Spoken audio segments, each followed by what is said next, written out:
in firm support of the cause that has been pronounced to the world for such a long time now, and represented by the actions that were taken by the Foreign Haikwa and the other groups that are joining this effort, because it's not just about one group.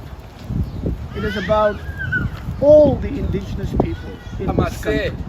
It is about history, it is about justice, it is about dignity, it is about the determination to fight for those things that we hold dear and sacred. So that's why we are here again this morning, even after the devastating court judgment that was handed down not so long ago. We are here to say that our intent is to continue to fight for this cause.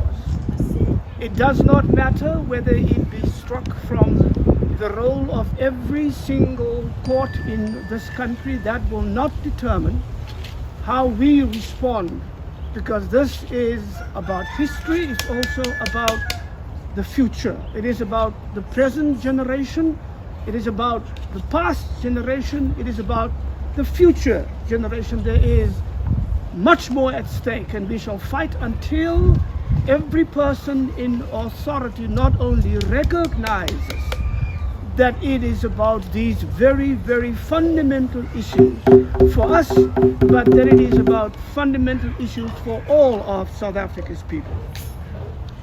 On the 27th of April, now 2 years ago, 2020, we got together on the banks of the Leesbeek River and we made our intentions clear that we hold the land at the Leesbeek River to be sacred, to be historically ours, the land of the indigenous people, and that we intend to fight for it. We made it clear that we know that the development that Amazon is planning is coming from a company that has one of the worst reputations in terms of the way it deals with its workers' rights. And we do not intend to allow that predatory capitalism to destroy our people the way it has been destroying working class people in the United States and elsewhere. It is not something that will be good for us.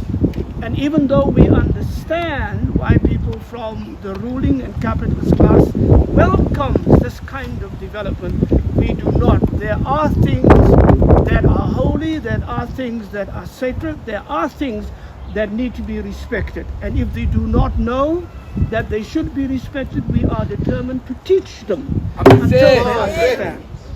We have seen also the disdain in which our people and our claims to history and our claims to respect are being held by those currently in authority here in this province and also nationally, and we intend to fight it.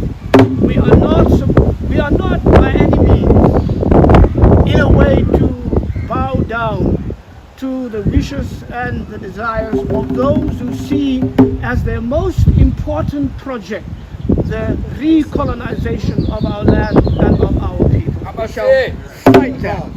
We've also declared our intention to call upon the current government to reinstitute or to institute a new Truth and Reconciliation Commission to deal with this matter. One that will focus on the land, one that will focus on the restoration of the land to its rightful and historic owners. We understand that the first TRC was bound by certain prescriptions in an act of Parliament, and we did not see any justice nor equity. We did not see any restoration of the land. We did not see any reparation. We did not see any restoration of the dignity of our people and of the history of the oppressed. We still call for that. We have let the government know of our intentions. We did write to the president, but somewhat unsurprisingly, 2 years later, we have not even received the courtesy of a response. But even that unresponsiveness will not deter us. We are here to say to Mr. Ramaphosa's government, we are making this call again today so that history will record yet another black mark against the incompetent and heartless government that we are facing at this moment, which has brought our country and our people to such a crisis point. We need a Truth and Reconciliation Commission that does not begin in the middle of history, halfway through colonization and apartheid, but it begins with the beginning.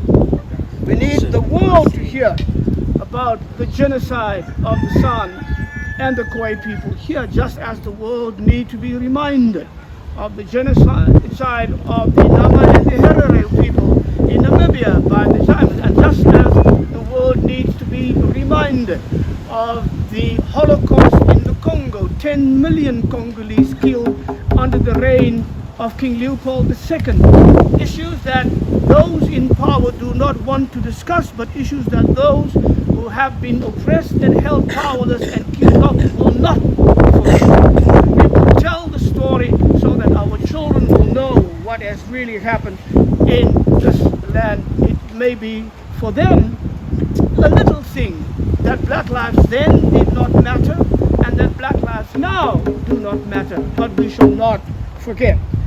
We need a truth about the theft of our land, not since 1913, but since 1652. And those are the issues we want to put on the table. We want the truth about our history. We want the truth about our pain and the destruction of our lives and our communities and our hopes, about the suffering and the sacrifices of our people in resistance to this land theft and to colonization. And we want the truth about the resilience of our people in that struggle and their courage and their hope through all of the years. Tragedy for our people, but it was a tragedy in reality for all of South Africa's people. And it is necessary that South Africa's still oppressed people understand that what is happening to the Gauteng High Court today in our courts of judgment and in the halls of capitalism, where other decisions are made without the consent of our people, that will happen to every single group in this country if we do not stand together and if we do not understand this. We will fight new colonialism, we will fight new liberalism wherever it rears its ugly head. And so this is what, as a group, we pledge today. This battle will continue. This struggle will not end. If we do not win it today, we shall win it tomorrow. And that is what we are coming to say. Thank you so much for being here today with us.